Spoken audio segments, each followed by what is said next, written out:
Hello readers, I'm Amy and today I'm doing another half wrapped, which this might not even be a half wrapped, this might actually be a whole wrapped. If you don't know, I started doing my half wrapped series, so instead of doing a monthly wrap up of 17 books that I couldn't remember anything about, I've just done wrap ups every couple of books. And in these half-wrapped videos, I don't mention books that I've read that have standalone video reviews on my channel already because I didn't like the repetitive content. But I actually have a lot of books to talk about. I have almost 2 pages in my journal to discuss. So we will go ahead and start with the physical books that I have. Passing by Nella Larson. I finally got to read this. This is what inspired, or was part of the inspiration behind Vanishing Half, which I read last year. And I got this beautiful little penguin edition from Victoria, from what Victoria read. Thank you very much, Victoria. I really liked this. It's very short. It's, from 1927, and it was still very readable, which is nice. And you just have these 2 women who grew up together who could be white passing if they wanted to, and one of them has taken advantage of this and is married to an extremely racist man who even makes other white people uncomfortable with how racist he is. And then you have our main character who is living as a black woman. It was really interesting to see kind of the interaction between these 2. The one who was living as a white woman has money, she has status, she has like everything that a black person could have wanted at that time, and she's not happy with any of it. Like, she really misses the culture of Harlem, which is kind of where this takes place, or at least where their lives were initially based growing up. So it's like she's always wanting what she can't have. She made her choice as a young adult as to whether she was going to live as a white woman or a black woman, and she appears to regret that choice and puts her whole livelihood at stake by hanging out with these black people in Harlem that she grew up around. And you get to see like how that's affecting her life, how that's affecting the life of our main character, and how that ends up all in 118 pages. So a lot goes on in here. I really love what it had to say about race. There's also great conversations about gender and especially about class in here. Awesome book. Highly recommend. It's a classic that I think just about anyone could get into. Then another gift I got. This one was a Christmas gift. I think the other one was a birthday gift. I'm pretty sure Passing was for my birthday. The Legend of Skeleton Man. I got this from Hillary from Hillary from Melted Books. Sorry, Hillary. And I got this and I'm thinking like, oh, this looks really interesting. It's by a Native American author. I know it's a young adult book. It was looking really good. And I read the summary and I realized I've read this before. I haven't read this one. That is the 2-book collection, but I have read the first book, and I couldn't tell you how old I was. It must have been like 5th or 6th grade, I think, that I read this book. And you have this legend, it's like a Native American legend of this really greedy uncle, and he's hanging out in the house waiting for his family to come back, and he's really hungry, and he was trying to cook something and he burned a finger in the fire, and he goes to suck on his finger to cool it off, and he decides that it tastes really, really good. So he eats all of the flesh off of his own bones, and when his family returns, eats the flesh off of theirs as well. And you have this little girl in modern day. Her parents have disappeared, and she's gone to stay with this supposed family member who's supposed to take care of her, and she's really suspicious of him and kind of links him up with this legend of the Skeleton Man. I can't really say for sure if he actually was a skeleton man. He was described as very skeletal. It's more of a metaphorical telling where he could be a skeleton man, and this could be more of a fantasy book, or it really is more of a tale about a child who is in a scary situation, who is trying to look out for herself, and who is using the stories that she grew up on and the lessons that she learned from that in order to survive. And then book 2 in this, which I never got around to reading the second book. It's just a duology, so it's just the 2 books. But the second book, there's really not a lot of plot to it. But it focuses very much on PTSD and how this child is dealing with it. And for that, I think these books are super, super important for people to read. I would say they're ideal for people who are in for kids who are in elementary school or in junior high. That's about the age I was when I read it. But just really great lessons about watching out for yourself and how to handle scary situations and dealing with PTSD when you've gone through some really serious childhood trauma. So loved that. 5 stars. Then all the rest of my books, except for one, were audiobooks. I'm really getting in an audiobook mood these days. So for audiobooks, the first 3 I'm going to mention are all by Lindy West. So for a lot of last year, Hillary in her videos kept referencing Shit Actually, which is just a book filled with kind of movie reviews written by Lindy West. And she kept saying how much I would like her and how she was surprised I hadn't read her yet. So I went ahead and picked up all of Lindy West's books, starting with Shit Actually. This wasn't my favorite book of hers, largely because of it's a collection of movie reviews. I'd only watched maybe half of the movies that she mentioned, but I still thoroughly enjoyed the reviews, even of the ones that I hadn't mentioned. They're very feminist. They're very, very funny. The reviews are kind of like a plot point by plot point analysis, and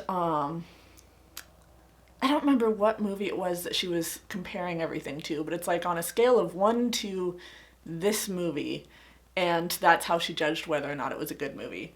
But she mentioned ones like Face Off. She had a really great discussion of Love Actually and all of the problems with it and why I myself don't particularly enjoy it as a movie, but that's besides the point. She had The Rock with Nicolas Cage, which I have seen before.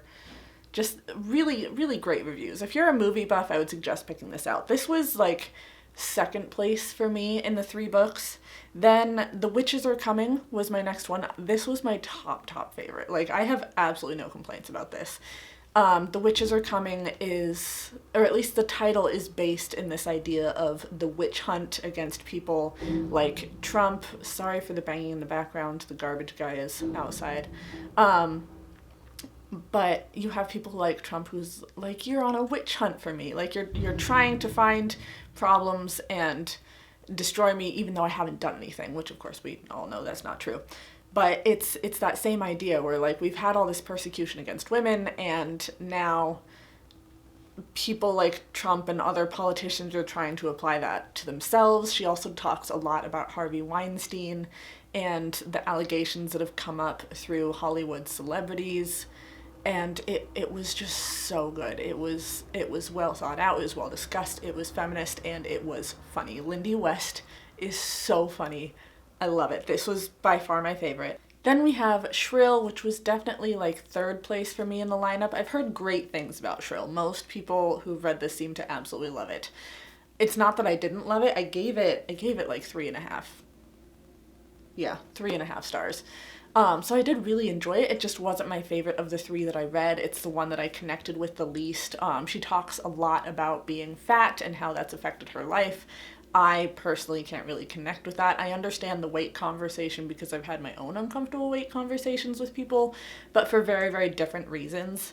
I don't know all that much about Lindy West and her life, so there was kind of that aspect where I wasn't as involved with her as a person as I might be with some other people who write memoirs. And then the last thing, when I think of a memoir, I think of kind of slice of life. So you have a biography that goes from birth to death of a person, or autobiography where like, this is my whole life as I've lived it. Whenever I think of a memoir usually takes a theme from someone's life, and I feel like besides the discussion of weight, this book was largely missing that kind of overarching theme. Like, she talks about being fat, and she talks about being in comedy, and she talks about the TV show that she made, and she talks about Dan Savage and writing for him, and she talks about, like, there wasn't necessarily one connector for everything, so I kind of missed that. But it was a very, very good book, regardless. Then we have Yes, Daddy. And my thoughts are so jumbled on this. To say the least, Yes, Daddy is a lot. I don't even remember how I found this book, if it was on some sort of release list that I was looking for, but I picked it up as an audiobook through Libby, and I can't recommend it to anybody. I enjoyed it. Like, it was harrowing, and it was traumatizing, and it made me really uncomfortable, but I still really, like, enjoyed reading it. Kind of how you get a thrill out of watching a train wreck, if you know what I mean. I'm not trying to sound like a terrible person. There's just, if you know what I mean, you know what I mean. Yes, Daddy is, this guy is trying to be a playwright, and he's very down on his luck financially, living with a lot of trauma that we learn about throughout the book. And he ends up spending what little money he has on a really nice outfit so that he can try and get a date with this playwright, who ends up paying for the dinner that they go on, and like they get closer and closer and kind of become a couple. And then the guy's like, hey, why don't you move out of your apartment that you can't afford and just stay with me for a couple months over the summer? And it ends up being a very abusive relationship. So content warning for sexual abuse, content warning for pedophilia, content warning for rape, content warning for suicide, really big content warning specifically for conversion therapy and for religious discussion in general. So, throughout learning about our main character's trauma in his past life, he grew up being the son of a pastor who was the pastor of a megachurch. So he had that very, very religious upbringing, and trying to also contend with being gay and not being out to his parents. And then his parents found like this chat room on his computer, and they put him into conversion therapy. And it's not just mentioning conversion therapy, like it actually talks about a lot of the conversations that he had with this therapist. And even as an adult, his mom is trying to get him to go to this therapist. And he basically manipulates the main character into lying about his dad molesting him, which his dad did not molest him as a child. But he's always like, dig further, like, where would this have come from? You must have had some sort of trauma that your mind has just tucked away and made you forget. And so he finally says that his dad molested him. So also, false accusations just abound in here. And that causes like this split in his family. And then he's also, because of that conversion therapy, he's very traumatized when it comes to therapy. So this whole book, you're thinking, you really need therapy, man. And he's just like, no, I've been through therapy. Therapy is the worst thing in the world. No one should go through therapy. So that was a really interesting perspective on that. The one thing that really got me, like, as things are winding down towards the end, this part made me so uncomfortable for so many reasons, but I want to mention it again just so you know what you're getting into if you do decide to pick up this book. Towards the end, he decides he's going to try and get into religion again, and maybe finding God again will help him come to peace with all of the trauma that he's lived through. And he joins this discussion group, and one of the guys in the discussion group is a gay man. And his way of dealing with being Christian and with being gay is, hey, I am a Christian, acting on homosexuality is a sin, so therefore I've decided to be out as a gay man. I am one with my gayness. I accept that I am a gay man. However, in order to not sin as a gay man, I'm going to live a life of celibacy. Celibacy is up to you. If you choose to be celibate, that's fine. But something about the way he talked about being celibate as a way to not sin as a gay man, it was kind of like the conversion therapy thing. It just made me so uncomfortable. The religious discussions in here in general made me so uncomfortable. I've got some trauma there of my own.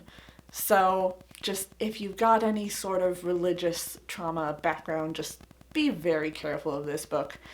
So there was that, and towards the end of this book, I'm thinking, what is this author even trying to say? Is this author trying, like, are you trying to have a message about religion and about being gay? Like, I felt better once the book ended. It kind of rounded up with a point, and it was talking a lot about social media. And again, we've got like this Harvey Weinstein thing come up where it's like, look at all these celebrities who have been attacked.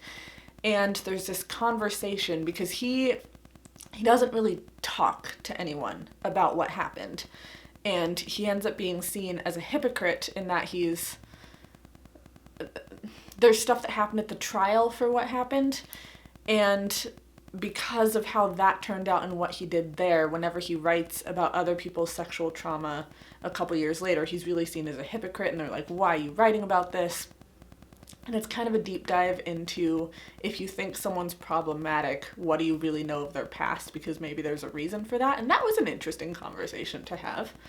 But in general, I enjoyed reading this book. Like, the writing was very good. It brought up some very interesting talking points and things to think about. But also, I wouldn't recommend this book to anybody. Like, think about the trigger warnings and kind of go from there, because this could be an extremely triggering or traumatic book for someone to read. So I'm not going to recommend it to anybody, but if it sounds like something dark and awful that you would like to read, by all means, pick it up. So that was Yes, Daddy.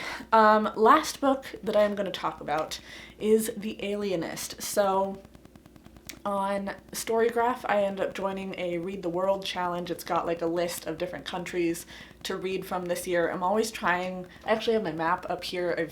I think I've shown it a couple of times, but I'm always trying to kind of read from different countries throughout the year.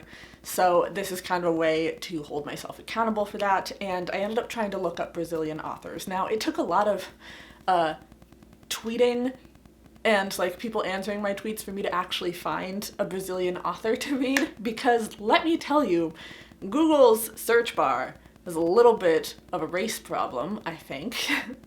I typed in Brazilian authors, well-known Brazilian authors, modern Brazilian authors, and in the whole list of books that I would get, 1 or 2 would be Brazilian authors.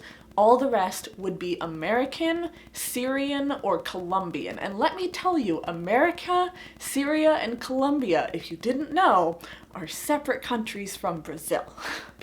But someone really, actually a couple people had a lot of really great recommendations. I have like 6 books on my Libby app to go through now. I'm probably not going to get through all of them right now, but they're at least on hold so I can remember them and put them on hold again later.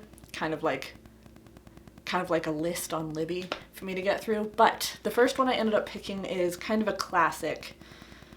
I don't know when it was written, but it's called The Alienist. I'm gonna say Machado de Assis. This book was, on Libby it says it's 166 pages. It's actually 63 pages and 103 pages of illustrations, which were just like different discussions on, I think, the time period and the people and the politics of what happens in the story. But this book, I will say, the whole time I was reading this book, I was thinking Victoria, from what Victoria read. If you're watching this, I think you would really like this. Victoria has co-hosted Mental Health-a-thon in the past. She reads a lot of mental health books, and I think she would get a kick out of this. The best way I can describe this book, the way I've been thinking of it, is Brazilian Jane Austen talking about mental health. And the reason I say Jane Austen, for one thing, Brazilian Jane Austen, I just mean like Jane Austen is my reference for something like this. But it's like, it's a funny social commentary about mental illness, and you have this guy, the alienist. He decides, like, no one in the area knows how to do psychotherapy, so he's gonna do it. And he builds this asylum, and he starts trying to make theories and test theories on what makes someone mentally ill. And there are so many people who go through this asylum, and he ends up thinking that, like, he must be the only sane one left in the world, and then he's just constantly redefining what it is. And like the town council and the hierarchy and the politics are all being heavily affected by this. People are super upset at how many people the asylum is taking in. It was just really funny and lighthearted. I really enjoyed it. 4 stars for this, probably 4.5 now that I'm really sitting on it. But it's funny, it's a social commentary, it's short. Victoria, check this out. This is my book recommendation for you. That is going to be it for this half wrapped, which was really a full wrapped. So, hope you liked this video. That is going to be it for me for today. Please like, subscribe, be my friend on social media. I will see all of you in my next video. Bye, friends.